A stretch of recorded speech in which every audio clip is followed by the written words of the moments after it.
अस्सलाम वालेकुम प्यारे बच्चों, मुझे उम्मीद है कि आप सब लोग ठीक होंगे।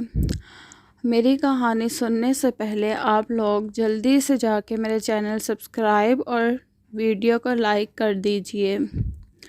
आज मैं आपको जो कहानी सुनाऊंगी उसका नाम है अक्लमंद मछली। एक गांव में छोटा तालाब था जिसमें बहुत मछलियां रहती थीं। एक मछली जिसका रंग नीला था, इसकी वजह से इसका नाम नीली मछली पड़ गया। नीली मछली बहुत अक्लमंद थी। वो जो कोई भी काम करती बहुत सोच समझ कर करती थी। एक दिन इस तालाब के पास दो मछेरे आए और एक मछेरे ने कहा, ओहो देखो तो कितनी सारी मछलियां हैं, कल हम आएंगे और इन सब मछलियों को पकड़कर ले जाएंगे।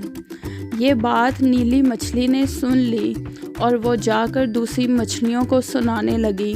दूसरी मछलियाँ नीली मछली पर हंसने लगी और कहने लगी कि अगर तुम्हें जाना है तो जाओ, हम सब यहीं रहेंगी। इसी रात अक्लमंद मछली तालाब छोड़कर छोटी झील के ज़रिए नदी में चली गई। दूसरे दिन वो मछेरे आए और तालाब की सारी मछलियों को पकड़कर ले गए। अक्लमंद मछली की बात ना सुनकर मछलियों को पछतावा हुआ और इस तरह से अक्लमंद मछली बच गई। इसलिए बच्चों, हमेशा अक्ल से काम लिया करें। अगर आप लोगों को मेरी वीडियो पसंद आई हो तो प्लीज़ इस वीडियो को लाइक और चैनल को सब्सक्राइब करना ना भूलिएगा। शुक्रिया।